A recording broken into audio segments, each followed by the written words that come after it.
And now, Roma Wines, R-O-M-A, made in California for enjoyment throughout the world.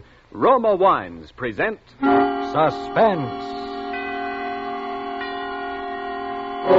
Tonight, Roma Wines bring you Mr. Hume Cronin as star of Blue Eyes, a suspense play produced, edited, and directed for Roma Wines by William Spear. Suspense, radio's outstanding theater of thrills, is presented for your enjoyment by Roma Wines. That's R-O-M-A, Roma Wines, those excellent California wines that can add so much pleasantness to the way you live, to your happiness in entertaining guests, to your enjoyment of everyday meals. Yes, right now, a glassful would be very pleasant as Roma Wines bring you Hume Cronin in a remarkable tale of Suspense. Today began just like any other day. I got to bed early last night because I had to go over the accounts with Mr. Bevins. When you go over the accounts with old Hawkshaw, you've got to be in tip-top shape. Well, I dressed myself rather carefully this morning. I put on the necktie with the little flowers on it, the blue and red one. Jane said she liked it. Told me it matched my eyes. Made them look bluer. I went down to breakfast. My wife, Laura, was having her coffee. Good morning, Oliver. Morning, dear. I'll have to warm your coffee. Here's the paper. Thanks. Oliver, must you wear that tie? Hmm? That frightful necktie. It's not at all becoming. Well, matches my suit. It's a perfectly dreadful shade. Makes you look like a rube. I like it. Well, I don't. And I wish you wouldn't wear it. Oliver, aren't you listening to me? Oh, sure. I was reading. Oh, well, don't let my conversation disturb you. That's all right. Oliver. What's wrong now? Oliver, I don't know what's gotten into you lately. You forget things. You scarcely seem to hear a word I say. Aren't you feeling well? I feel fine. Why shouldn't I? Well, you look a bit drawn. I believe I'd better make an appointment for you with Dr. Thacker. Look, Laura, there's nothing the matter with me. I better get going now. I'll be late. But you haven't finished your breakfast. Well, that's all I want. I'm not very hungry. Where's my briefcase? On the hall table. Oliver, are you sure you're not ill? You look positively hollow-eyed. I never felt better in my life. Well... See you tonight, dear. Goodbye. Oliver. Yes? I hope you'll all... Oh, nothing. Goodbye. Laura was like that. A chronic worrier. She seemed to take delight in fretting about things that wouldn't even occur to the average person. Imagine me not feeling well. Why, I've never had a sick day in my life. There on the trellis was my prize rose bush. Climbing talisman, they call it. Suddenly, I was thinking of Jane. Perhaps if I put a rosebud in my buttonhole, Jane would notice. She'd say something about how the scent matched her perfume, and maybe we'd talk about roses. And I could impress her, because I know quite a lot about roses. I was just about to pick one of the buds. Well, good morning, Mr. Littlefield. Good morning. 2 letters for you today. Good morning, Mr. Crowley. Well, I see you doing a little gardening, Oh, no, I was just sort of looking the garden over. Well, it's a mighty fine garden you got there, Mr. Littlefield. Worked pretty hard on it, I suppose. Yes, I've given it my fair share of time. Oh, yes. A little too much, maybe, I beg your pardon? Well, it pays to be on the safe side, Mr. Littlefield. Now, of course, it ain't none of my business, but it seems to me that you're getting to look, a little peaked. You better go easy. Yes. Well, Son, you know. Good morning, Mr. Crowley. Yes, sir. Good morning to you, sir. I gotta get going anyway. It was the second time. The second time I'd heard it, and the day was hardly more than an hour old. First Laura, and now the postman. I felt all right. I felt swell. I thought of the rosebud again. I bent down, snipped off a bud from the bush, had to take the red cross pin out of my lapel to get the rose in, but I didn't mind taking the time. After all, 1 minute more or less never harmed anyone. I didn't know then how precious a minute can be. I glanced at my watch, 8:23. I had to run part of the way to the station. I arrived out of breath, panting, perspiring a bit, but I made it. Steve and Joe helped me aboard. Hey! Oliver, you ought to get an earlier start in the morning. I was delayed at the house. Boy, listen to old Ollie wheeze. And you're the guy who used to be a track star in high school. Where's the old wind, Ollie? I'm all right. Just a second now. Now, seriously, Oliver, it's dangerous business for a man of your age to be running around that way. Man of my age. Listen to him. You'd think I was 80. Say, know what you need? Maxidrine. Pep you up, make you feel like a million. I tell you, there's nothing wrong with me. I got 2 or 3 here with me. A little box, a pocket here somewhere. Ah, here we are. Let me make a little present. Non-habit forming, you know. Maxidrine? What do I want with Maxidrine? Just you keep them in your pocket. Take a half of one with some water when you get that sagged out feeling, you know? Pep you up like a million, make a new man out of you. It's getting to be just like a club. All you had to do to get a membership was to smile at me and say, Mr. Littlefield, you look a little sick. Mr. Littlefield, you look a little peaked. Mr. Littlefield, why don't you just find some nice quiet corner and go and curl up and die? Mr. Littlefield. It was 9 o'clock when I got to the office. I noticed a lumpy feeling in my solar plexus. Right here, a little on the left by my heart. It was just indigestion, of course. I got my accounts together and I went into Mr. Bevan's outer office. There was Jane at her desk. She looked lovely this morning. Sunlight coming through the Venetian blinds seemed to blend with her blonde hair. All at once, I wondered why I'd ever married Laura. Sunlight never did anything to her hair. Jane was busy and didn't see me come in. I coughed. Lightly. Oh, Mr. Littlefield, good morning. Good morning, Jane. I heard you cough. Do you have a cold? No, I haven't a cold. I never felt better in my life. Well, I'm sorry, Mr. Littlefield. I just thought... Forgive me, Jane. I didn't mean to snap at you. I guess I'm a little jumpy this morning. Well, I can understand you're being jumpy. Mr. Bevins can certainly be an old bear if he finds a mistake in the books. He certainly can. But I wouldn't worry. You're well dressed for the occasion. That rose in your lapel should appeal to his more pleasant side. That is, if he has a more pleasant side. Just happened to notice the bud on one of the bushes in the garden this morning. I don't know why I wore it. It looks very nice. Thank you. It's a climbing talisman. You know anything about roses? No, I'm afraid not. They're my favorite flower, though. I grow them as a hobby. I had some exhibited once. Oh, you must be quite a gardener. Oh, no, I'm not really. You see, there isn't a lot to growing a good rose. You just have to watch your soil carefully. Irrigate, of course. And roses take a lot of spraying, too. Oh, I see. And let me tell you, if you intend to exhibit your flowers, there mustn't be any evidence of insect damage. You see, a rose is judged first by its form and color, then substance, then... Excuse me. Oh, of course. Yes, sir. Have you seen Littlefield? Why, yes, sir. Why in the name of heaven has he come in here? Why doesn't he know he has a 9 o'clock appointment with me? Well, Mr. Bevins, Mr. Littlefield has been waiting for you in the outer office. You didn't call, sir. Is it necessary for me to call my employees after I've made a specific appointment? Well, I'm sorry, Mr. Bevins. I'm sure that Mr. Littlefield Littlefield's a fool. Have him come in here right away. Yes, sir. Mr. Littlefield, It's all right, Jane. I'll go right in. I walked toward the door. I could feel that lump inside of me getting bigger, almost choking. What right did Bevins have to say such things about me? And in front of Jane? I reached for the door handle and turned it. Well, Littlefield, what are you standing there for? Come in. Sit down.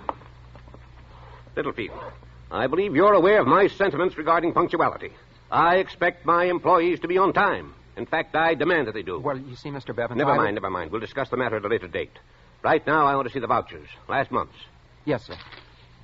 Right here. Littlefield, these are the May vouchers. Oh. So they are. I'm sorry, Mr. Bevins. Here. Oh. Now, let me see the audit on these. Yes, sir. Not the sales slips, Littlefield, the audit. Oh. What the devil's wrong with you, man? What? A person would think you are completely addled. Addled? Well, I'm not addled. And I'm not a fool, either. You had no right to call me that, you understand? Littlefield, I think you must be ill. No, I'm not ill. Don't say I'm ill, because I never felt better in my life. All that's wrong with me, Mr. Bevins, is that I'm mad. Yes, that's the word for it. I think you are mad. Completely mad. That's not what I mean either, Mr. Bevins. I'm perfectly all right, except that I'm not going to sit here and listen to you calling me names. No, sir. I've got 17 years' worth of temper stored up right here, and I'm warning you, Mr. Bevins, I'd like to tell you just what I think of you. Get out of this office, Littlefield. If there's one thing I will not tolerate, it's insubordination. All right, Mr. Bevins, all right. So I'm insubordinate. And it may surprise you to know that I've wanted to be insubordinate for 17 long years. See here, young... 17 years I've worked for you, and what thanks have I ever had for it? $2 raises and listening to you about... Littlefield, get out! You're fired. I know. Sure, I'm fired. But that's all you can do to me, Mr. Bevins. All you can do is fire me. Why didn't you fire me a long time ago?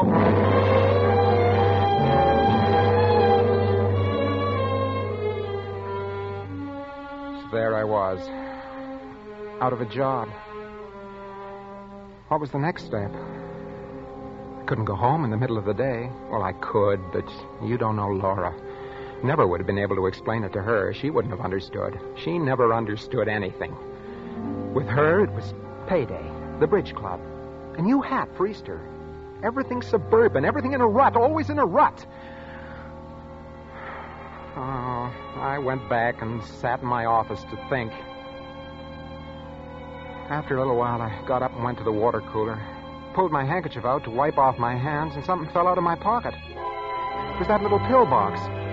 I opened it. There were 3.5 of those Maxidrines in it. I swallowed them all. I sat down, and in a little I began to feel clear in my mind. My life with this awful, deadly grind, because I was married to Laura. She was the cause of all my unhappiness, the cause of my failure, the reason for my losing my job. Something would have to be done about Laura. Why not eliminate the cause? That was it. Eliminate the cause and you have the situation licked. Eliminate the cause. Suddenly my mind was made up. I must kill Laura.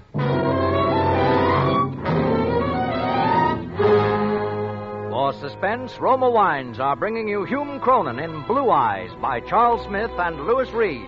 Roma Wines' presentation tonight in radio's outstanding theater of thrills, Suspense.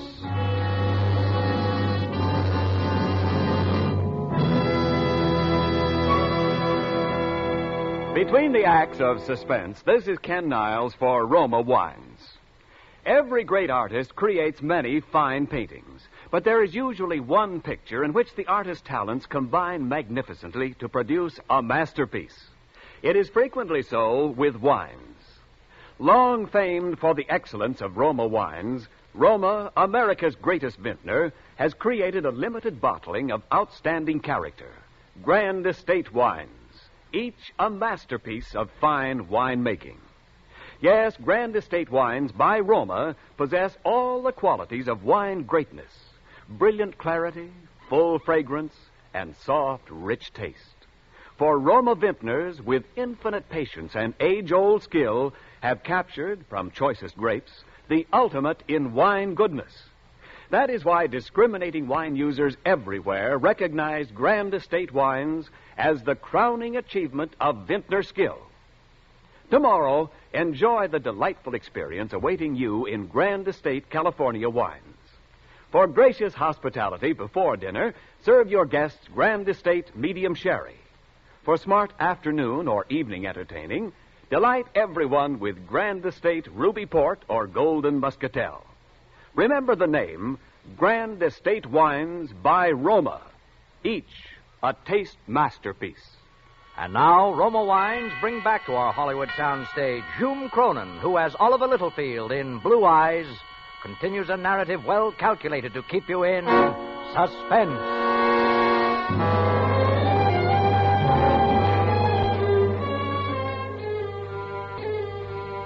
Murder's a tough proposition. Takes a lot of thought. Mustn't be messy or violent. It's got to be quick and effective, or else a guy stands a chance of getting caught. How to do this thing? How to do it without a slip? Suddenly I had it. Laura took some medicine every night at bedtime. 2 tablespoons of powder that Dr. Thacker had prescribed for her and a glass of warm milk. If I were to get some poison that looked like that powder and substitute... Yes. That was perfect. It couldn't miss. Quick and effective.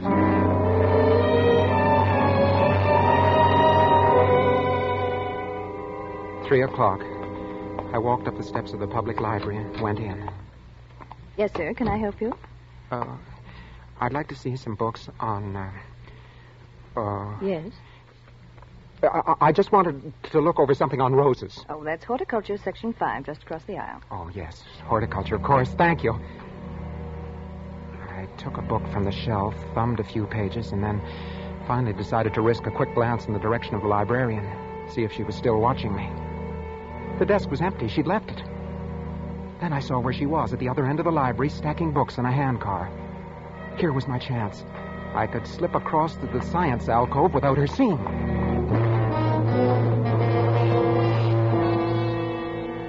I went to the section marked Science, Medicine.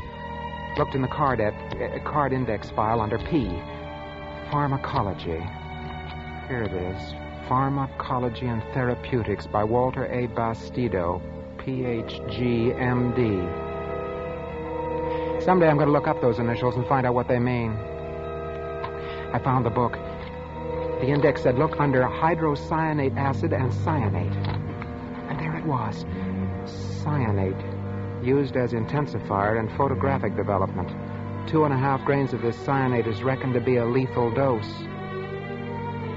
I could buy the stuff in a photographic store. 2.5 grains. Fatal. Pardon me, sir. Oh, yes? I'd like to put these books away if I may.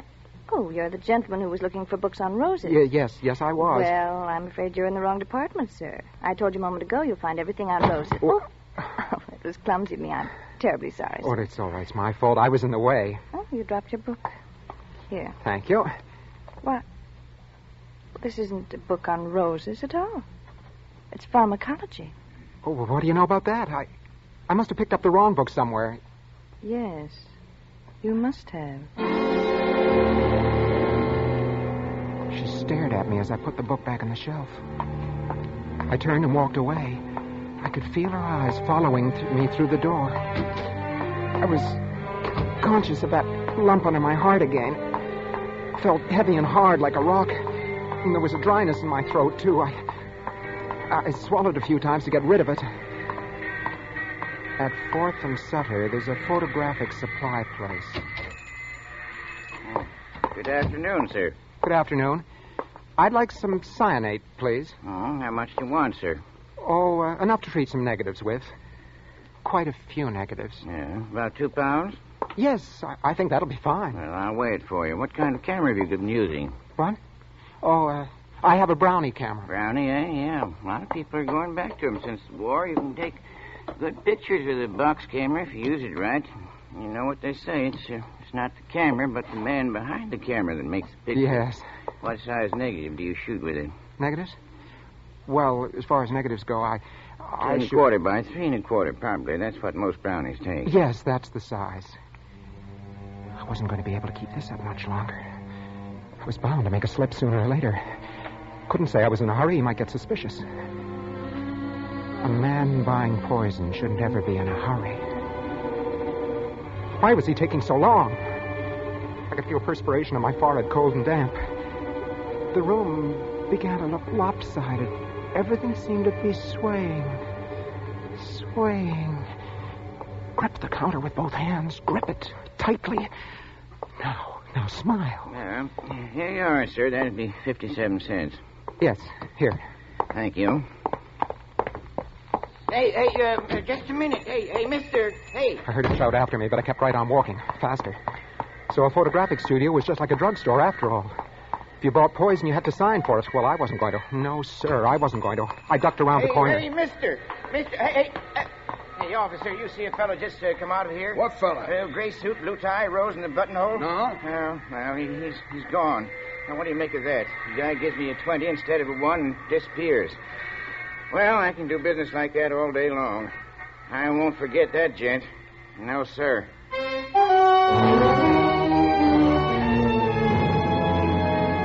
I arrived home at 6:30. Laura wasn't there. The table wasn't set. Well, she was probably late shopping. I went upstairs and found the bottle in the medicine chest. The cyanate matched the powder in the bottle perfectly. She'd never be able to tell the difference.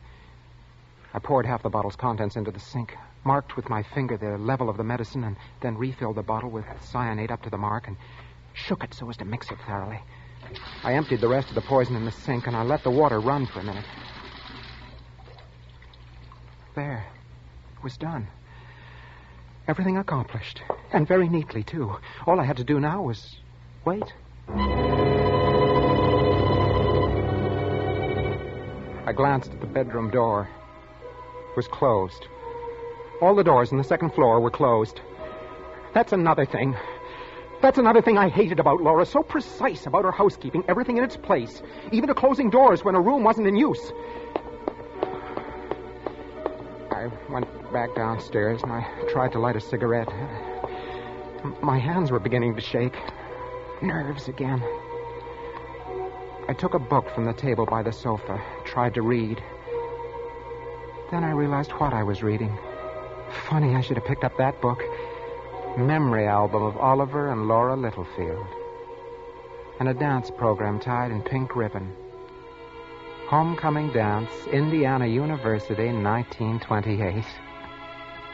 First anniversary. Oliver and Laura Littlefield celebrating their first anniversary, July the 12th, 1929. They invite you to an informal tea. Suddenly, I was lonesome for Laura. I missed her. Where was she? Why was she so late? I wanted to hear her voice. Even if she nagged me, it didn't really matter. I wanted to hear her say something. I thought back over the events of that day. I thought of my married life with Laura. Hadn't been as bad as I let myself believe.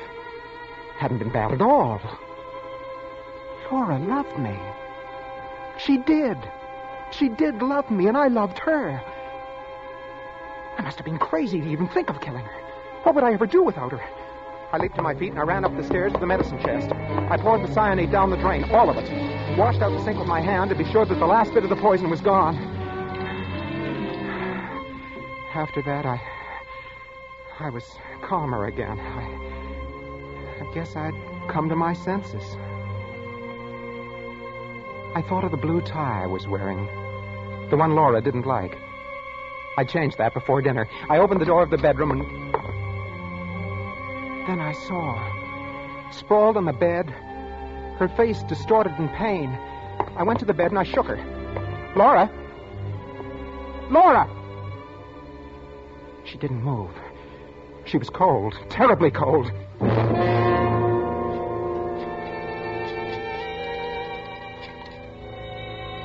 Hello? Hello, Dr. Thacker? Doctor, this is Oliver Littlefield. Can you come over right away? Something's happened to my wife.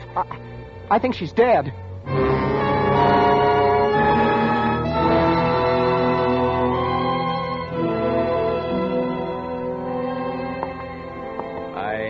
I'm afraid you were right, Mr. Littlefield.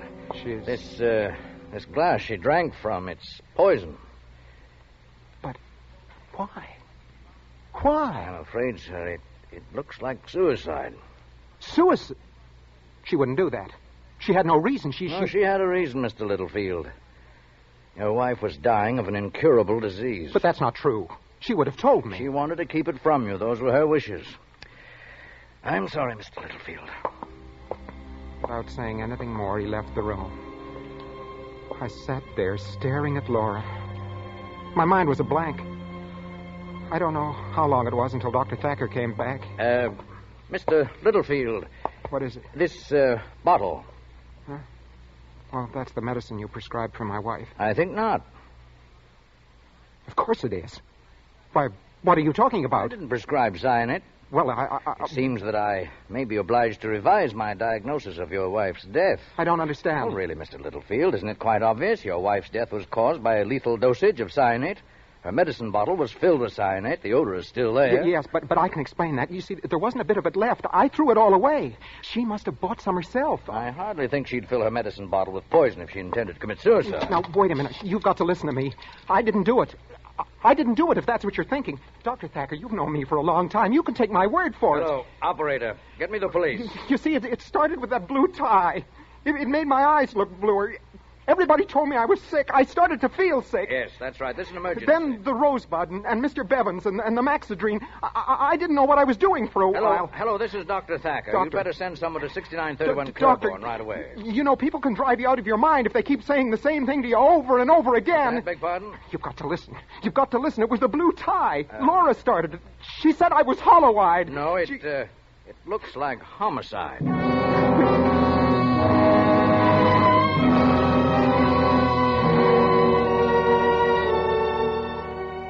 12 hours. It all happened in 12 short hours. But since then, the hours have been long, endless eternity. How long will I have to wait? How long until they file out of that room and tell me what I already know? The coroner's jury found that Laura Littlefield met her death by poisoning. It's recommended that her husband, Oliver Littlefield, be held to answer. I can hear it now. There's no other verdict. The testimony of the librarian, the clerk at the photographic store, the doctor. Powerful evidence that lies. Damning evidence that'll send Oliver Littlefield to the electric chair. Mr. Littlefield, it's all over. I knew it. I knew what you would find. The coroner's jury found the testimony of the librarian, the clerk, and the rest convincing. Undeniable. And, of course, the presence of the glass of poison at your wife's bedside was confusing. Undoubtedly, she had intended to commit suicide. But, of course, we know now that she didn't. When will I be arrested? That is a matter for the police. If they decide to prosecute, of course, under the circumstances... Circumstantial evidence. I didn't murder my wife. I didn't. Of course not, Mr. Littlefield. The autopsy settled that. Not a single trace of poison in the body. She died as a result of her illness. No poison?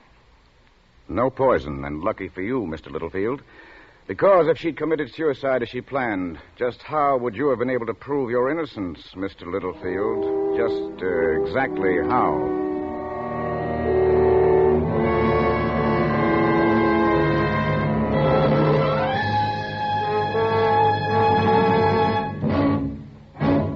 Suspense. Presented by Roma Wines, R-O-M-A, made in California for enjoyment throughout the world. This is Ken Niles for Roma Wines. One more day to Labor Day weekend, the traditional occasion for tasty outdoor barbecues or picnics, and your last chance to select the delicious Grand Estate wines that can add so much pleasure and good taste to your holiday dining. Yes, Grand Estate wines are becoming the choice of discriminating wine users everywhere. For in Grand Estate wines by Roma, you enjoy the brilliant clarity, full fragrance, and mellow taste that distinguish truly great wines. Your first sip of Grand Estate wine will convince you that in Grand Estate there is a difference.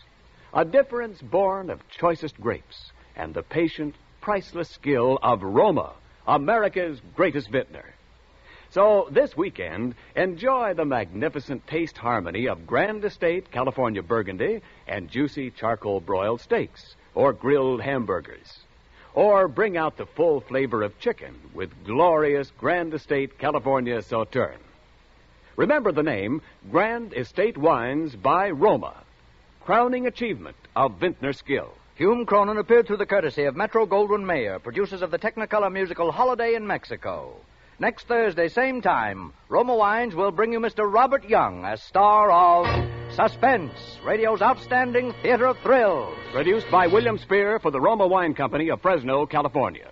This is CBS, the Columbia Broadcasting System.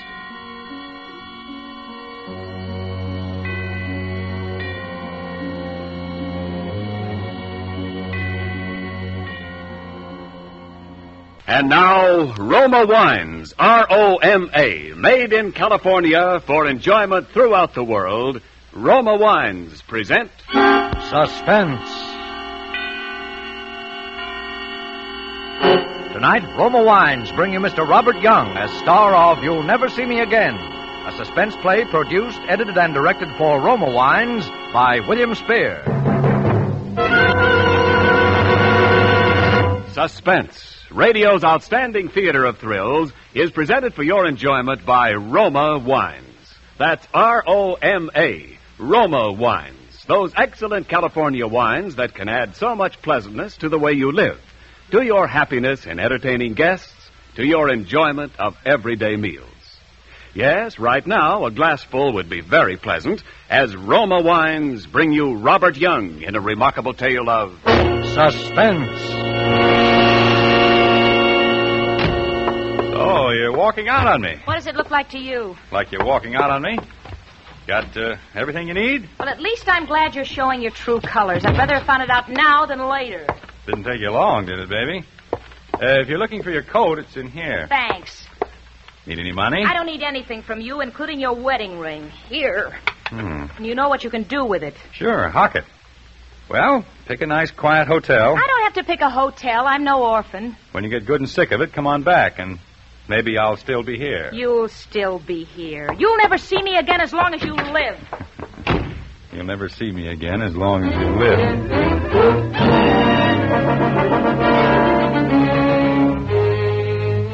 You'll never see me again as long as you live, she said. If I'd known then what I know now, I guess that wouldn't have sounded so funny.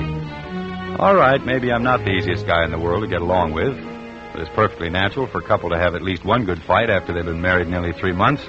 And I just wasn't going to be the first one to say uncle, that's all. Still, you don't wait around forever when your wife walks out on you, even if you are playing hard to get. So, the third evening, I put in a call. I knew all along she'd head for her mother's place.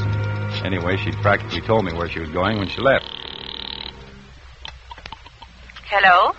Oh, hello. Is this Mrs. Alden? Yes? This is Ed, Janet's husband. Oh, yes. How is Janet? Well, isn't she there with you? With me? Why, no, isn't she with you? No.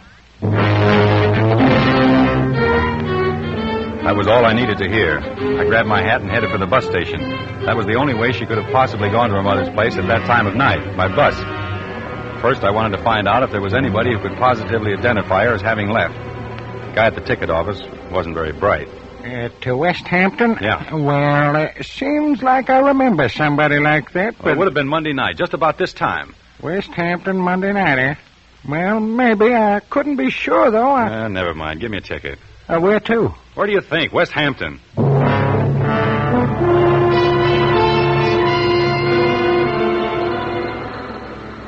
She was blonde, blue eyes, good looking. Oh, sure, I remember her. Where'd she get off? I think it was West Hampton. Oh.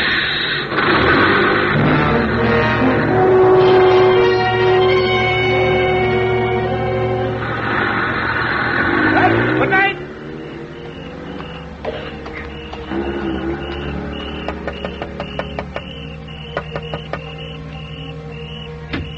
We're closed for night, mister. Pumps are all locked. Oh, I just wanted some information. Can you tell me where the Aldens live? Alden? Oh, yeah. They're those new people. Yeah. Well, you go up to the crossroad then, and you turn to the left, and go on down the hill, and it's 1, 2, 3, let me see now. Fourth driveway on your right. Did anyone ask you how to get there last Monday night? We're closed Mondays. Oh, thanks. Fourth driveway on your right.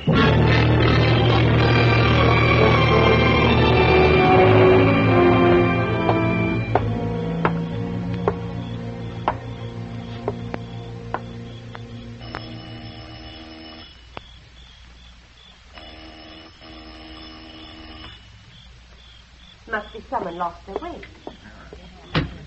Yes? I'm Ed Bliss, Janet's husband. Oh, yes. Come in, Ed. I've been looking forward so much to meeting you. I wish it could have been under different circumstances, though. Yeah. I'm so sorry. Haven't you heard anything? Nothing to worry about. I can't understand it. It's not like her to do a thing like that. Oh, Ed, I want you to meet Mr. and Mrs. Farley. We were just playing a little bridge. Hello. How do you do? This is my husband, Joe Alden. Well, I guess that makes him your stepfather-in-law, doesn't it? Joe, this is Ed Bliss. Pleased to meet you, Ed. Well, I guess we'd better be going. Yeah, Oh, I guess no. we have. I yeah. do hope that your wife... I wouldn't worry about it. Oh, you heard about it, did you? Well, Ed, you see, they dropped in a little while after you phoned, and we thought... That's all right. Well, thanks for asking us over. Well, come again real soon. We'll do that. Well, All right. good night, Good night. Oh, Ed, I hope you didn't mind about them. Well, I didn't think it was necessary to... Oh, it's all right. It's okay. Well, come on into the living room then and tell us about it. And there's nothing much to tell that you don't know, is there? No, I suppose not. Sit down. Thanks. Can't I get you something to eat? No, thanks. Or some coffee or something? I think I'll pass up the refreshments this time. Well, I know how you must feel. Yeah, I guess you do. But I still can't... I just You've can't get... painted this room lately, haven't you? Yeah. Well, what about it? Nothing. It just looks a little funny, that's all. You think so? And that brick wall in front of the house is kind of new, too, isn't it? You know I'm a bricklayer by trade, don't you?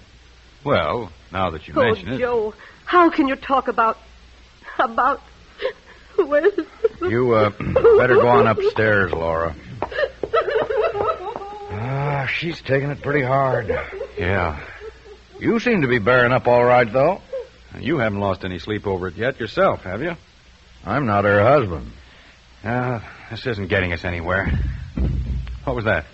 Laura, I guess she's going to bed. Oh. Well, I guess I better be going down to get that last bus. How about staying overnight? No, thanks. Suit yourself. Oh, wait a minute. I'll put the port light on. I can see. That's better. Hey, by the way, what happened? What do you mean, what happened? I suppose you and Janet had a row. What's that got to do with anything? I hear you got kind of a temper. Were you a little too quick with the flat of your hand? What's all this for? The benefit of the neighbors? It might be. Have you notified the police yet? No. I don't like the way you ask questions. Okay. Want me to walk down to the bus with you? It's pretty dark. Maybe that's why I'd rather walk down alone. Oh, now, wait a minute, Ed. I think maybe you got me wrong. All right, maybe I have.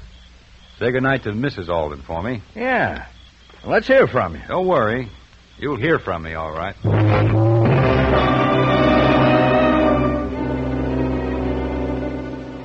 It was still plenty dark when I got back to town, but I took the shortcut at the corner just the same, a path across a vacant lot.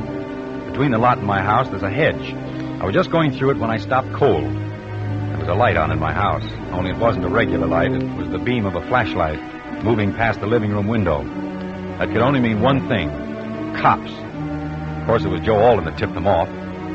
I just waited, and then I heard the front door open and close. And I saw two men standing outside. And then one of them went up the street. Pretty soon I heard a car drive off. The other man was just a shadow now, standing by a tree in front of the house. You could see he was expecting me to come from the other direction. I stepped through the hedge and went over to him. Would you be looking for anybody in particular? I might be. Who are you? Ed Bliss. Who are you? Detective Stillman, Bureau of Missing Persons. How'd you know anyone was looking for you? Oh, I'm just bright that way. Oh, yeah? Well, they like bright boys down at headquarters. Come on, let's go.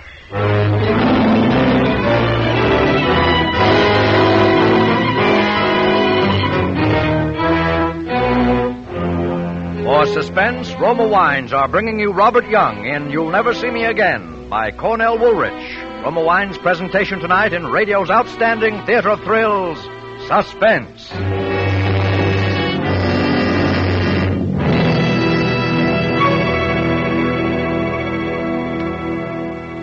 Between the acts of Suspense, this is Ken Niles reminding you that it's really simple to please the palates of fastidious guests if you'll just be sure to serve Grand Estate wines.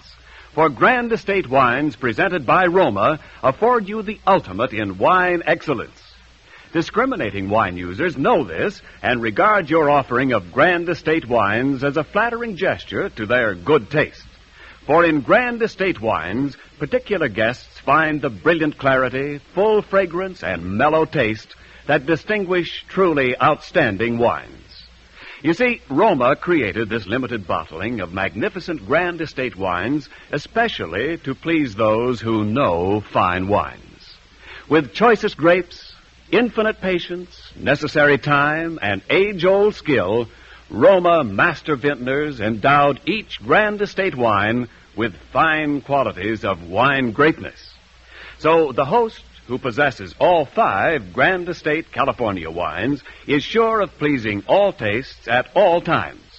For smart entertaining, delight your guests with Grand Estate Medium Sherry, Ruby Port, or Golden Muscatel. For gracious dining, serve Grand Estate Burgundy or Sauterne. Remember the name, Grand Estate Wines by Roma, the crowning achievement of vintner skill. And now, Roma Wines bring back to our Hollywood soundstage Robert Young, who, as Ed Bliss in You'll Never See Me Again, continues a narrative well calculated to keep you in suspense.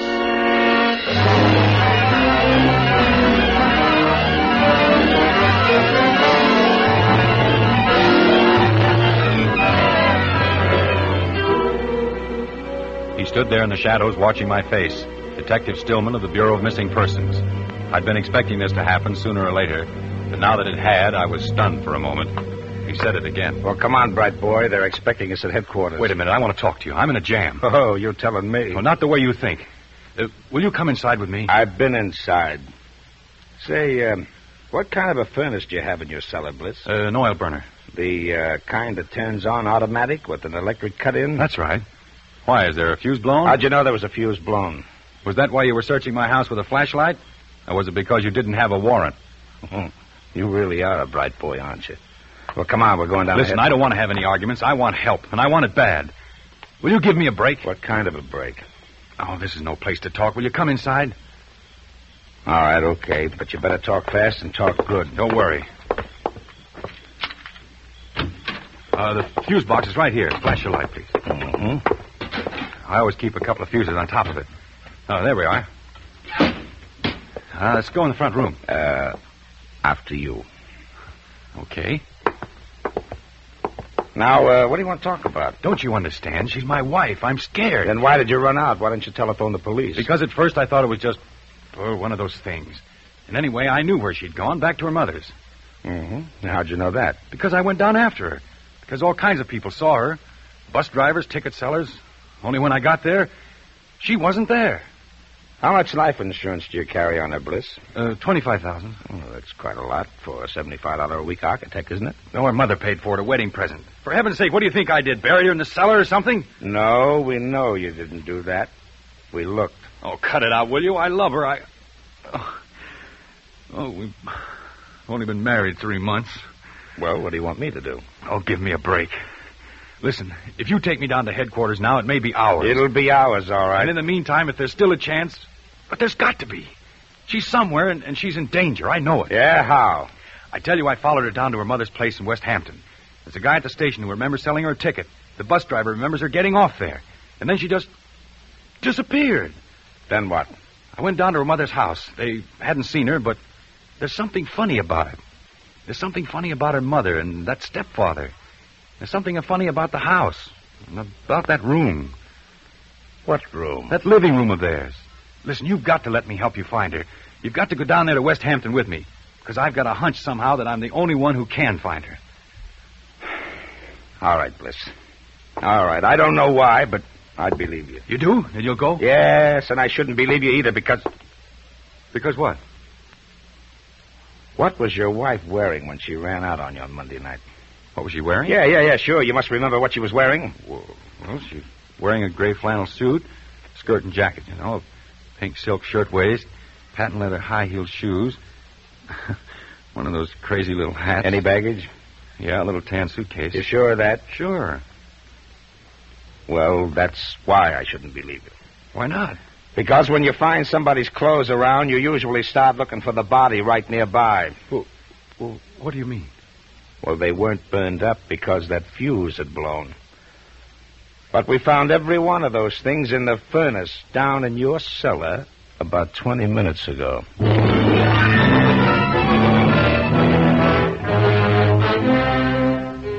When he said that, I knew there wasn't much time. But he was going up to West Hampton with me anyway, and that was the main thing. Of course, first he had to rout out the bus driver and the ticket seller and check my story with them just to be sure I wasn't trying to pull a fast one. But that was all right. I expected that. Then we climbed into the police car and headed out to West Hampton. He believed me now, all right. And that car couldn't have been pushed any harder if I'd been driving it myself. Still, it was broad daylight when we got there. We parked the car a little ways down the road and walked towards the house. See what I mean, Bert? Take that brick wall, for instance. Well, what about it? It's new. What did he build that for? It's not tall enough to hide the road. It's not even tall enough to keep a dog out. What did he build it for? Well, maybe he built it to keep in practice. Come on, let's go in. It's awful quiet. Yeah, well, why not? They're probably in bed, and that's where I would be if I hadn't let you talk me into this. Listen, Bert, you don't think I'm here, ain't I? Go on, ring the bell.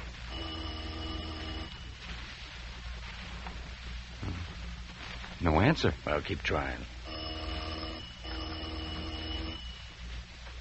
The shades are all down. I don't think Well, come on, let's try the back door. Shades are down on this side of the house, too. Huh? Look. The garage is empty. Yeah. Well, I guess our birds have flew to coop, all right. Bert, I don't like Come this. on, we'll try this back door anyway. Oh, it's locked. Here's an axe. Yeah, wait a minute. Let me try my keys. Oh, nuts. Ah, there. That got it. This is the way to the front of the house? I guess so. I've never been back here. Yeah, this is it. Here's the front hall. There it is. What? The room. The living room I was telling you about. Oh, what about it? Snap on the lights. All right, I still say, what about it? I don't know, but don't you get something funny about it? No, what? The lights. Or something about the fresh paint. The rug. There's something, though. I know there is. Oh, come on. We're wasting time. There's something screwy about the whole joint. We went over the place from top to bottom. I wanted to get back to that room, and time was awful important. But Bert Stillman wanted to look into everything, which was only right and natural. Then we ran into something that was just about the last thing I expected. Say, what's the store here? I don't know. I thought we'd covered everything on the ground floor before. Locked. It must be some sort of back bedroom. Well, the keys won't fit this one. Funny, the only room in the house that was locked. Well, maybe we've got what we're looking for. Give me that axe. But Bert, don't you see? If she was here and then gone, they must have taken her. She's probably...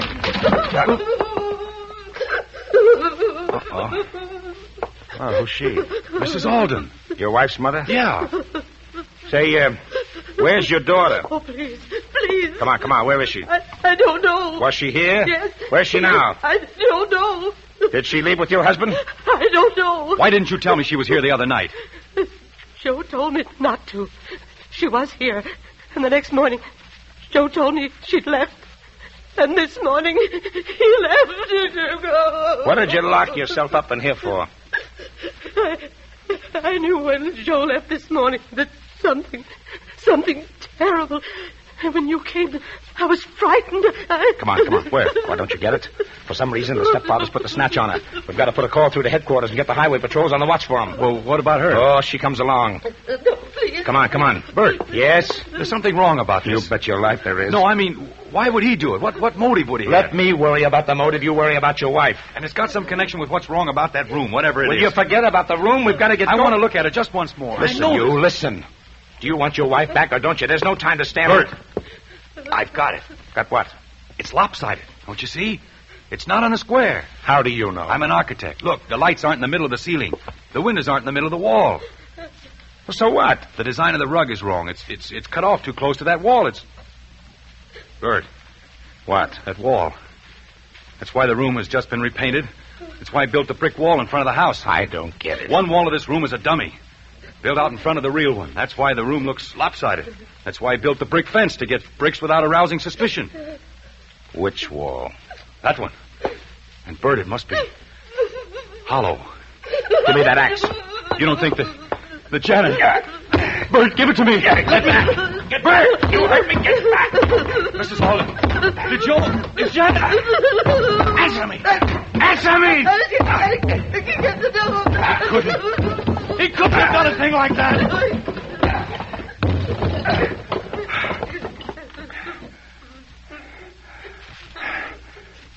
Hey, Ed. Yes?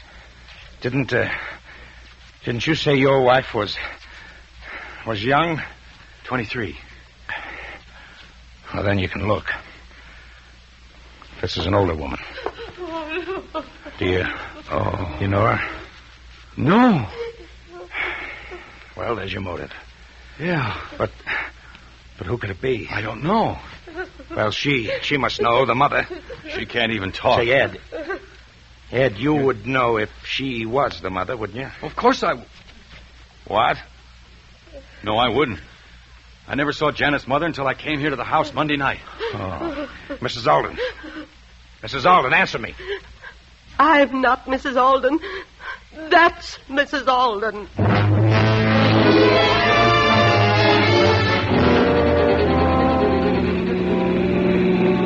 It was just a question of time now, whether we'd get back there in time to stop it. It all fit together now, and what Bert didn't know, he got out of the woman on the way back. Did you know Joe Alden before? No, not before I came to their house in Eastport to take care of her. I was her nurse, and Joe and I... Well... Who got the idea to kill her, you or Joe? He did. When he saw me giving her a sedative once, she was pretty sick. Premeditated, huh?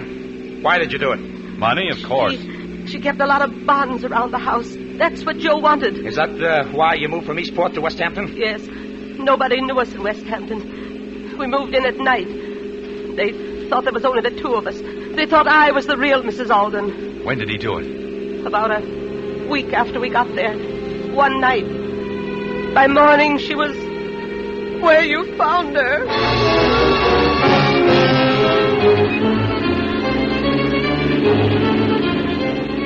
We were doing better than 80 most of the way, but I still didn't think we'd make it. And naturally, Bert was afraid to put the local cops around the house for fear Alden would spot them first and take Janet away. And do it somewhere else. If he hadn't done it already.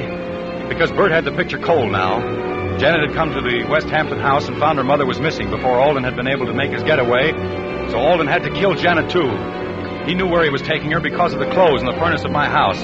That was the tip-off that Joe was going to try to plant it on me. It's the only break I had.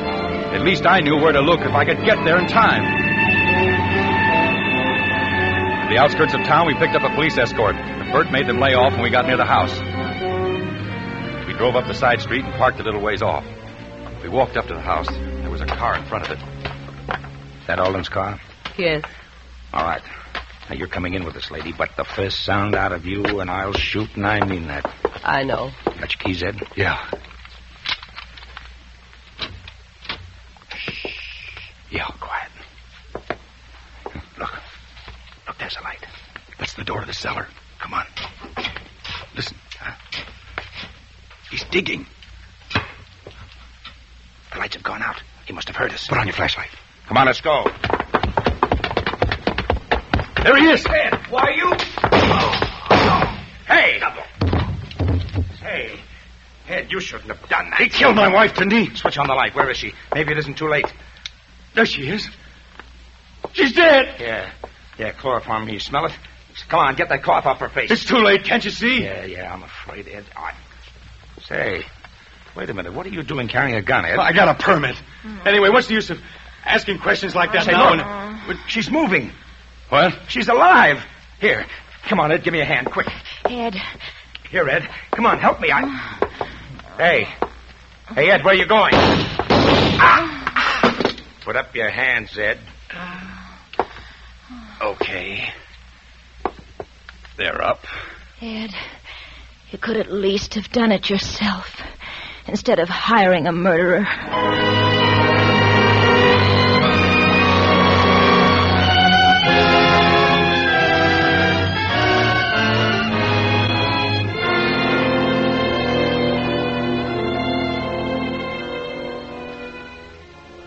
What did you do it for, Ed?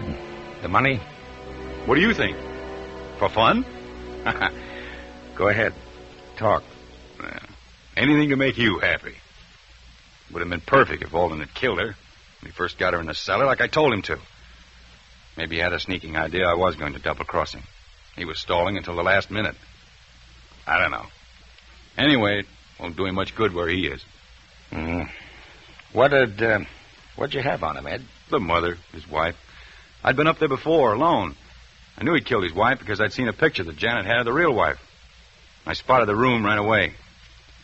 Told Olin I'd split the money with him if he took care of Janet.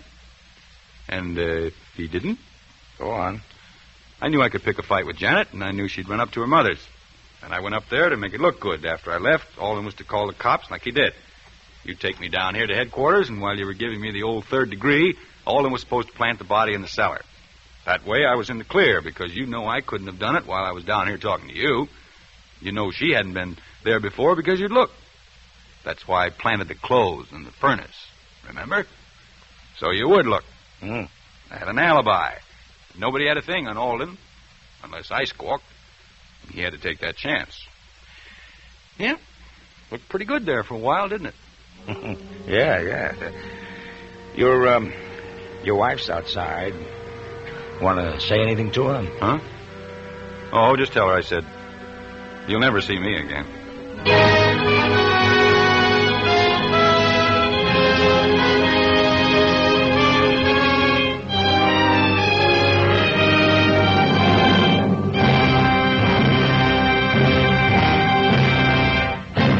Suspense. Presented by Roma Wines, R-O-M-A, made in California for enjoyment throughout the world. And now, here is our producer-director, William Spear, with a basket of Grand Estate wines, a gift for the distinguished star of tonight's suspense play, Robert Young. Bob, these Grand Estate wines are our way of thanking you for a really wonderful performance. Well, thank you, Bill, for this wonderful basket. You know, Mr. Young, each Grand Estate wine is a limited bottling of outstanding excellence, presented by Roma, the greatest name in wine. Each precious bottle is distinguished by brilliant clarity, full fragrance, and mellow taste. Yes, the name Grand Estate Wine stands for the ultimate in wine goodness. I'm impressed, and I've learned something. Well, discriminating wine users everywhere are learning, Mr. Young. They're finding out that Grand Estate wines offer a rich new experience in wine enjoyment. Choicest grapes and the patient perfection of wine making serve to establish Grand Estate wines by Roma as the crowning achievement of vintner skill. Very convincingly spoken, Ken. And Mr. Young's gift basket of Grand Estate wines will convince him still more. Bob, it's always great to have you on Suspense. I'm sorry we had to make such a heel out of you at the end, but that's what you get for being such a two-way stretch of an actor. Well, I'll get a two-way verdict on the show when I get home tonight. Kids will be furious because they know I'm such a nice guy. But my wife will say that Suspense is the only show that ever lets me play my true villainous self. How is Betty? Fine. Well, congratulations again, Bob. I hear that Lady Luck, the picture you've just finished at RKO, is swell. Well, I'll be looking forward to seeing it. Well, you're very kind, Bill. Who's on Suspense next Thursday? It's a double threat. Lloyd Nolan and Vincent Price, in a play about two lifelong enemies who go away on a hunting trip together, both knowing that only one of them is ever coming back alive. Well, it sounds terrific, Bill. I won't miss it. Swell. And now, Bob, with my compliments and Roma's, here's that gift basket of Grand Estate wines. Thank you again. And good night. Next Thursday, same time, listen to Vincent Price and Lloyd Nolan on Suspense. Presented by the Roma Wine Company, Fresno, California.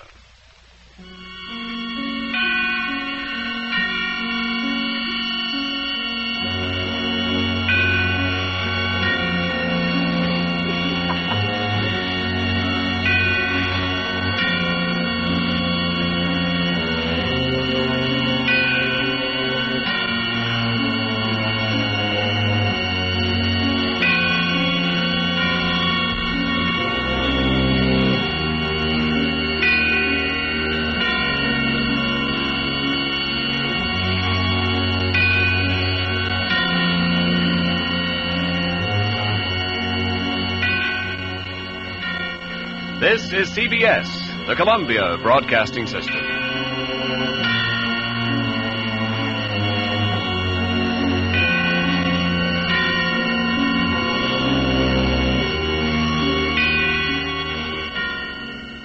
And now, Roma Wines, R-O-M-A, made in California for enjoyment throughout the world, Roma Wines present Suspense. Tonight, Roma Wines bring you Mr. Vincent Price and Mr. Lloyd Nolan as stars of Hunting Trip, a suspense play produced, edited, and directed for Roma Wines by William Spear. Suspense, radio's outstanding theater of thrills, is presented for your enjoyment by Roma Wines. That's R-O-M-A, Roma Wines. Those excellent California wines that can add so much pleasantness to the way you live, to your happiness in entertaining guests, to your enjoyment of everyday meals. Yes, right now a glassful would be very pleasant as Roma Wines bring you Lloyd Nolan and Vincent Price in a remarkable tale of Suspense.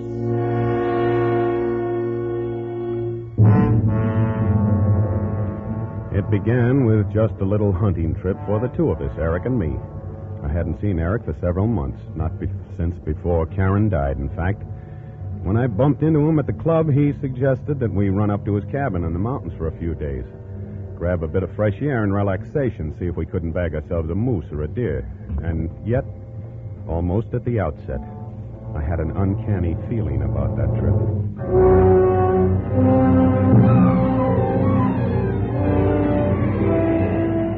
I suppose actually it was the night and the setting. It was the blackest night I'd ever seen. We'd left all humankind behind us. There was no moon. There was only blackness, the kind that seemed to be all-enveloping, as though there was nothing outside our car but blackness. No road, no forest, no mountains. Well, I'd admit I was nervous. I was boring my feet into the floorboard of the car as though somehow that would help. What are you laughing at? You, Stan. You don't look as though you're having a very good time. Well, I'm not. Frankly, shouldn't you be driving a little bit slower? Why? Why? Good heavens, Eric, if you make just one little slip at the wheel, we're done for, that's all. I doubt if they'd ever even find us down in those canyons. Nonsense. I know every crook and turn in this road. Oh, yeah? I don't think you're much of an outdoors man, Well, Stan. maybe not. I love this kind of country in the daytime, but I'll confess I'm not so keen on it at night. I don't like what I can't see. Funny, I'm just the opposite.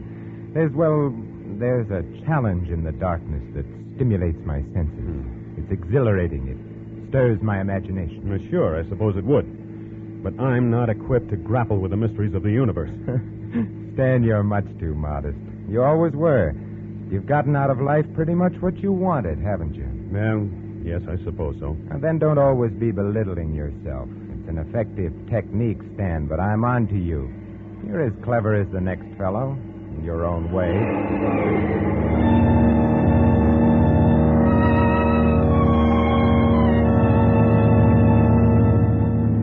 I sat back and tried to relax. Things weren't quite as Eric had pictured them. I was born with a silver spoon in my mouth, as they say. Eric had come up the hard way. I was average and soft. He was brilliant and hard.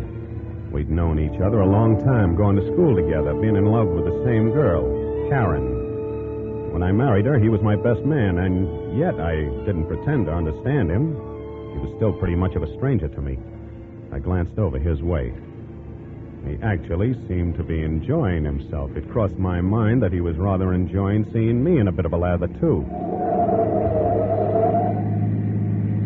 Well, it's not far now, just around the next bend. Well, thank the Lord. Well, am I amusing you again? No. I was just thinking what a perfect spot this would be for a murder. A murder? Honestly, Eric, I believe that's all you think about. It is almost. When I buy a newspaper, I read about murder the way you study the stock quotations. Murder is fascinating to me. I spend most of my time figuring out ways and means to commit murder. Now you're trying to sound like a mental case. Who knows? Perhaps I am. I have a mind. Well, here we are, old man. You see, I've delivered you safe and sound, all in one piece.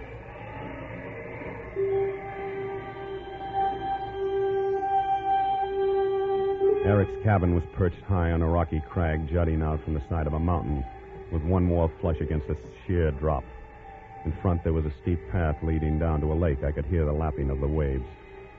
Eric fixed us something to eat, then went outside. And pretty soon, he came back in.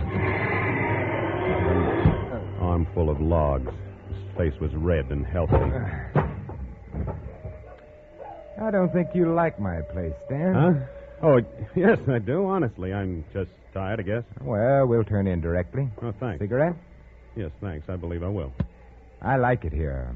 All the privacy in the world. Mm-hmm. Say, Eric. Yes? Why do you read about murder? Why do you read about stocks and bonds? Well, because they interest me. It's my business. My business doesn't interest me. I read about murder because I'm interested in people. Murder is emotional. And when people are being emotional, you get to see more of them. Why are you so interested in people? Oh, I think I'm more curious than interested. Well, all right. Why so curious, then? It amuses me. I find out about people. I write down what I find out, and I write my impressions of how those people will react to a series of circumstances. It's a good way to get rid of one's inhibition. Sort of a frightening hobby. I think stamp collecting is frightening. You're too darn clever, Eric. Why too clever? Well, I mean you see through people. Well, what's wrong with that, unless, of course, they have something they want to hide? Oh, I suppose it's all right, if your friends don't mind. Do you? Mind? No, heavens no. Why should I? That's right. Why should you? Well, how about hitting the hay? We have to be up early. We'll only get a few hours sleep as it is. That suits me. You sleep in my study, Stan. The bed's in there is a bit more comfortable. I'll bunk out here on the couch.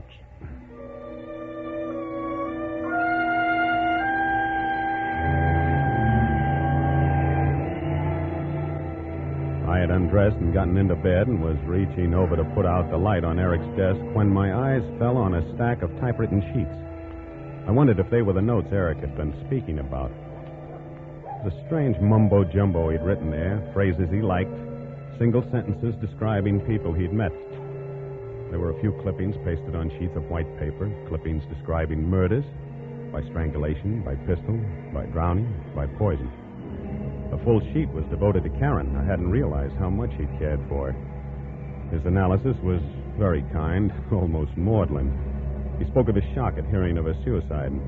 He tried to reason it, to find causes. A small memo pad caught my eye, however.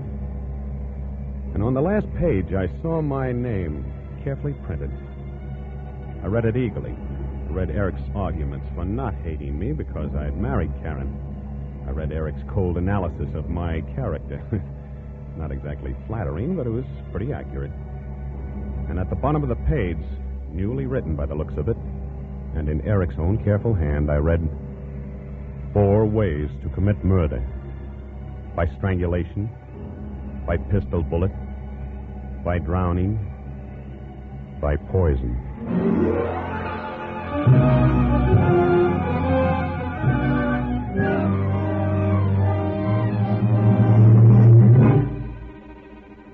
For Suspense, Roma Wines are bringing you Vincent Price and Lloyd Nolan in Hunting Trip by Paul Bernard and Lee Horton. Roma Wines' presentation tonight in radio's outstanding theater of thrills, Suspense.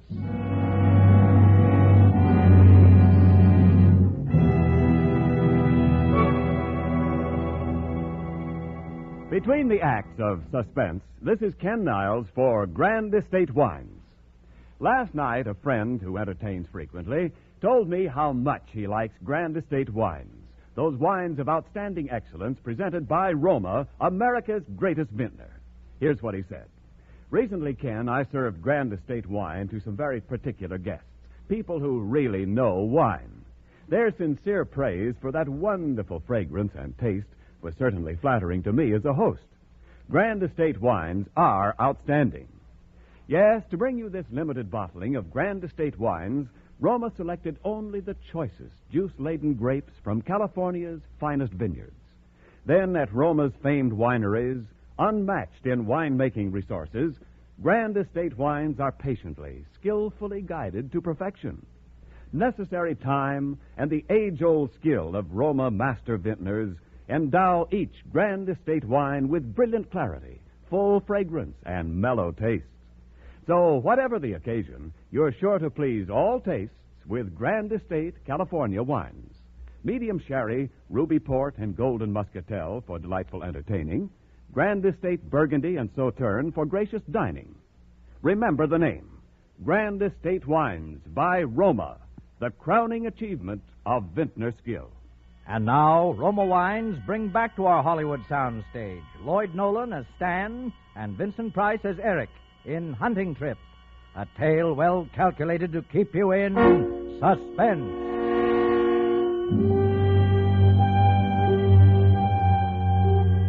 I suppose I slept that night, but it seemed as though I had only just dozed off when I heard the door open quietly.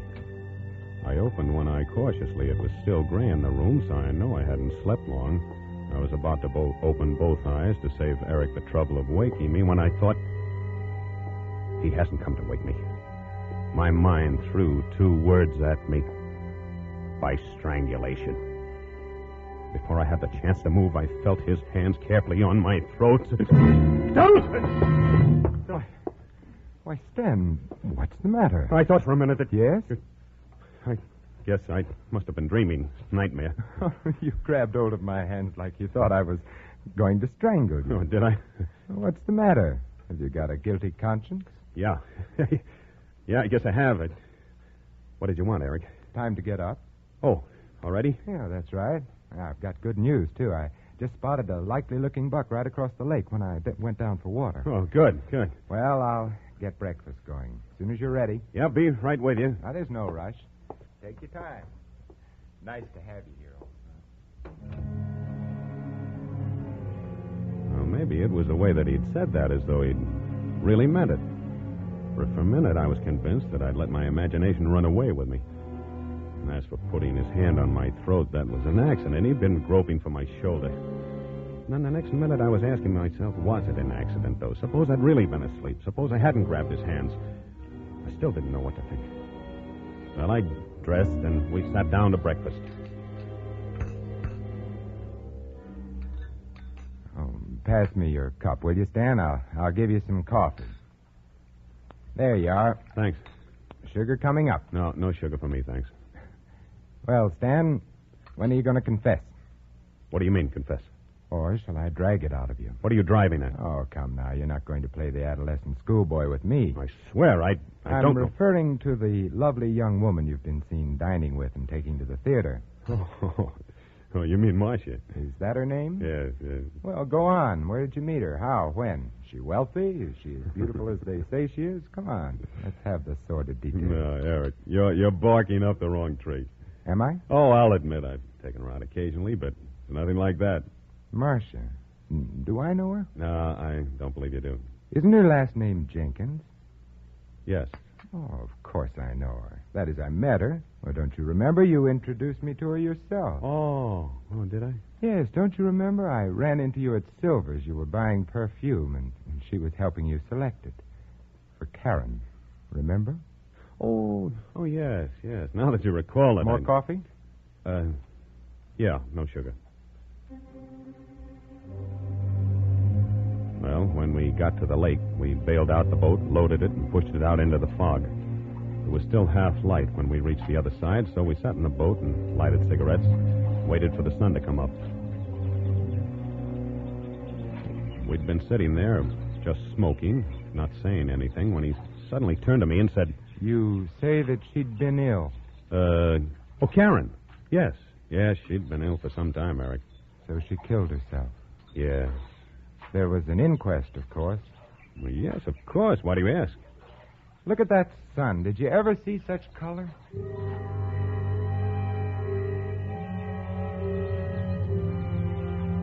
4 ways to commit murder. I'd almost forgotten about Eric's hands on my throat. Now the incident jumped vividly back to my mind because now I knew that Eric had a reason. He looked away after he asked me about the inquest. He didn't answer me when I asked him why he wanted to know. Somewhere in that strange, dark corner of his mind, he was still obsessed by love for Karen, even though she was dead and gone. He thought that she'd still be alive and happy if she hadn't married me. My legs were weak when he motioned me out of the boat. A deer blew somewhere near us. We stopped. Hey, did you hear that? Yeah. Listen. It's moving west. Yeah. Stan, you work west. Just about half a mile or so ahead of us, you'll come to a clearing. Mm-hmm. Take your stand there. Right. I'll strike north and west and then work toward the clearing. Good hunting.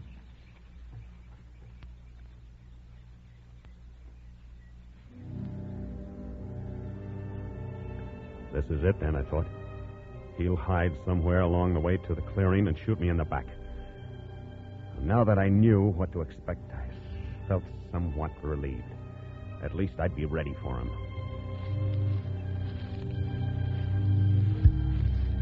Nothing happened until I'd nearly reached the clearing. And then I got the feeling that someone was walking with me, timing his steps with mine. I stopped and listened. I don't know how long I stood there, my rifle gripped in my hands. But suddenly, instinctively, I wheeled around. A shot whistled over my head. Then I saw a buck running across the clearing. He'd shot at me and missed. Well, two can play at that game, I thought. The next shot would be mine. I wouldn't miss. I dropped on my knees, watching the brush for him. Then all of a sudden, I saw him running toward me, right out in the open. I started to raise my rifle, but I couldn't. I couldn't kill a man that way in cold blood. Stan! Did I hit you? The Count found you. Now, hold on a minute, old son. Let's not lose our heads. I'm terribly sorry, of course, but I had no idea you were to take Stan in the clearing, so I naturally assumed you were there. I don't know what I can say. Well, maybe it was my fault. I don't know. Anyway, let's forget it. But I said let's skip it.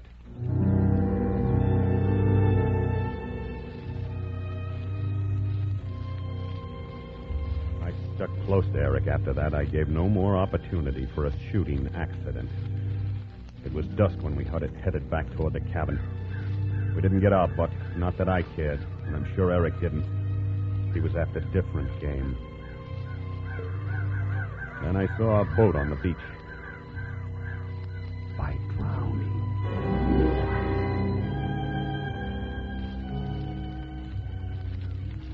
Here we were alone. I couldn't refuse to get in the boat with him. There was no other way of getting back to the cabin. I could feel the perspiration trickling down my ribs.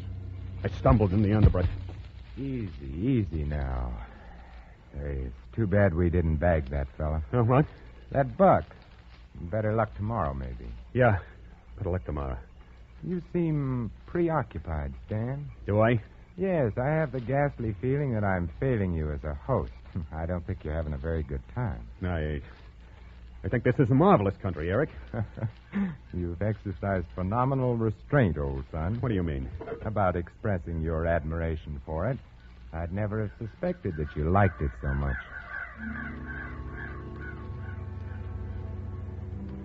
That remark called for some sort of an answer, but I wasn't equal to it.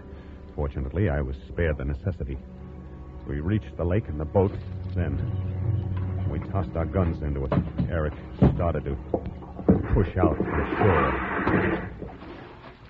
Hop in, Stan. Easy does it now. Hang on to the oars, will you, while I climb in? All set? All set. Splendid. Here, now, you better let me row. I know this lake. There's some treacherous spots in it. What do you mean? Oh, some nasty boulders sticking up. Some of them that aren't easy to spot. Come too close to the surface for comfort. I see. If we were to hit one of them, we'd turn over in a hurry. You don't swim, do you, Stan? You know darn well I don't. Oh, that's a shame. It's a mistake not to learn to swim. Don't you think?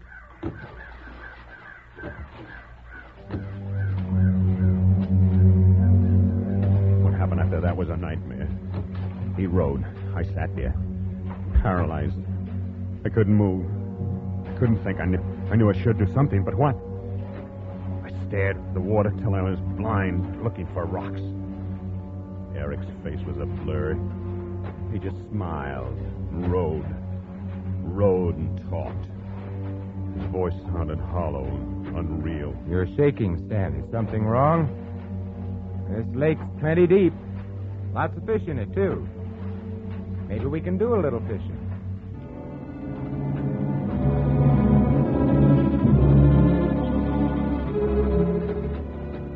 He stopped suddenly. He'd seen something in the water. He turned around, pulled hard on the oars. We'd reached the spot. He knew it. And then... No, Eric, no! Eric, for the love of God! Eric!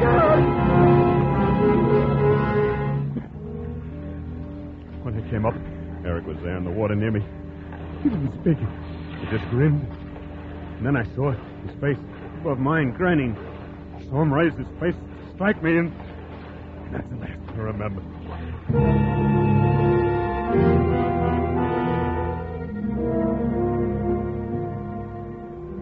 When I came to, I was lying on the beach, and Eric was standing over me, smiling. Well, hello. How are you feeling? Okay, I guess. Say, you're a tough customer to rescue, old son. You put up quite a fight. I'm sorry. I thought that maybe... don't try to talk now. You've had a pretty bad time. Take it easy. Well, it was all clear to me then. Eric had saved my life. It had been accidental. The shot, the boat turning over. He didn't want to kill me. A man doesn't save you from drowning when he wants you dead. But it had all been my imagination, a nightmare. Oh, the relief that flowed through my body was almost too much for me. Well, there aren't words to express how I felt.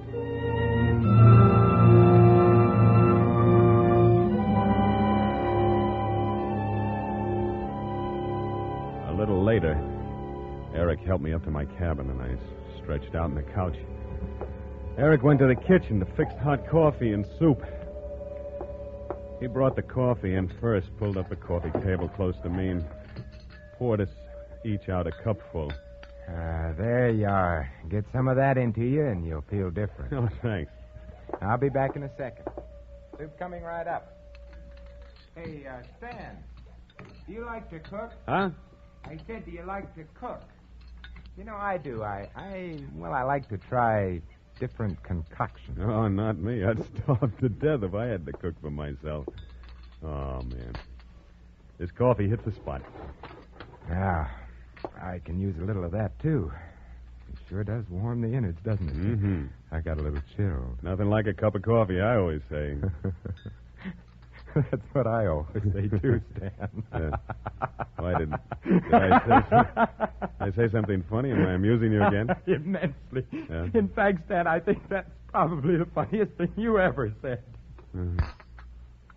How did you like it, Stan? 4 ways to commit murder. You read it, of course. Why, yes, I could tell you had, just as I intended you to. Were you frightened all day today? I don't understand. You didn't know, did you, that I came to your engagement party to ask Karen to be my wife? I wasn't aware that you were throwing a party or that she had accepted you. Oh, good Lord. Perhaps you don't remember what I told you that night. You thought I was joking, but I meant every word I said. That I'd make you pay if you failed Karen, if you made her unhappy. But in all these years, you would... Then you did bring me up here to... Murder you? You're so right, Stan. But you pulled me out of the lake. You saved my life. You are a dull-witted clown, aren't you, Stan? Don't you know me better than that? Did you think I'd kill you in the manner of a homicidal moron? Oh, no, Stan. But you did take a shot at me. Oh, yes. That was the second way. The first way was by waking you up by the throat this morning. The boat tipping over was the third way. And now I suppose we've reached the fourth way. Your brilliance positively staggers me. You can't get away with it, Eric. Oh, yes, I can. I have. You see how intently I'm watching you? I'm waiting to see you fall. You're going to die, Stan, just as Karen died. What do you mean? In the coffee stand. That's right. Your coffee's poisoned, just as you poisoned her coffee. Only yours is a slow poison. Poetic justice, don't you think? You poisoned my coffee? Yes, I wore down your guard. I planned it so that by now you would trust me. You would have faith in me. You poisoned my coffee? What have you... I didn't drink my coffee, Eric. I changed cups with you. There was sugar in my cup, Eric. I don't take sugar in my coffee, Eric. So I changed cups with you. I didn't mean to do it, Eric, but... I don't like sugar in my coffee.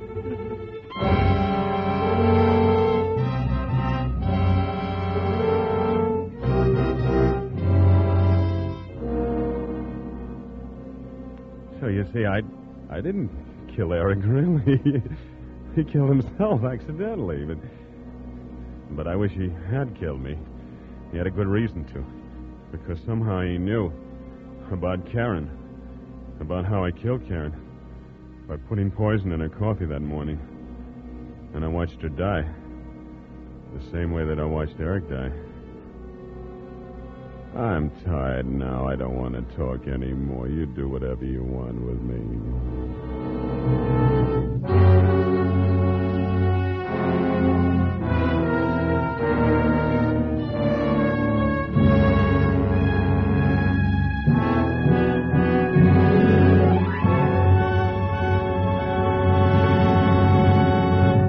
Suspense.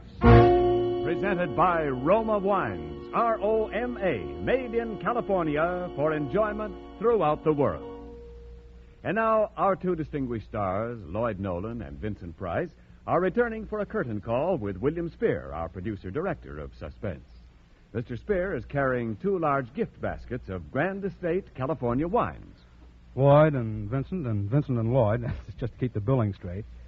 We want you each to have a basket of these Grand Estate wines with our compliments for a thrilling performance. Okay, thank you, Bill. Hey, this is quite a selection. Certainly is. My thanks, too, Bill. Well, there must be a Grand Estate wine for every occasion here. I guess there is, isn't there, Ken? Well, there is indeed, Bill. Even my favorite, Grand Estate Medium Sherry. A truly versatile wine, Grand Estate Medium Sherry is delicious as an aperitif before dinner. Delightful for afternoon or evening parties, too. And, of course, like all Grand Estate wines by Roma, Medium Sherry possesses the brilliant clarity, full fragrance, and mellow taste that distinguish truly great wines. That sounds wonderful. Well, yes, Mr. Nolan, and you can be sure that any Grand Estate wine you serve represents the ultimate in wine goodness, the crowning achievement of vintner skill.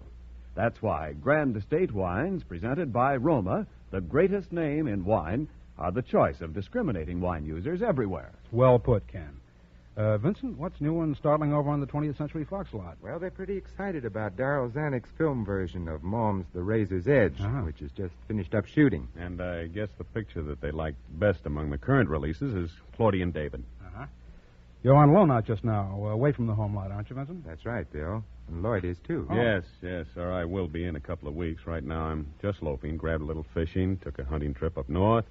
You wouldn't want to go on a hunting trip with me, would you, Lloyd? No, thanks. I had plenty of that tonight on Suspense. Bill, who's on the show next Thursday? It's Dane Clark in a suspense play about a Gunsel, a professional murderer who doesn't know he has any emotions until he finds himself falling in love with the wife of a man he's killed. Sounds wonderful. Hey, we'll be listening, eh, Lloyd? Oh, yeah, sure thing. Swell. Well, then, if you two will relieve me of these baskets of Grand Estate wines before my arms give way and there's a loud crash. Thanks again, Bill. Well, good night. Good night. Next Thursday, same time, listen to Dane Clark on Suspense. Presented by Roma Wine Company of Fresno, California.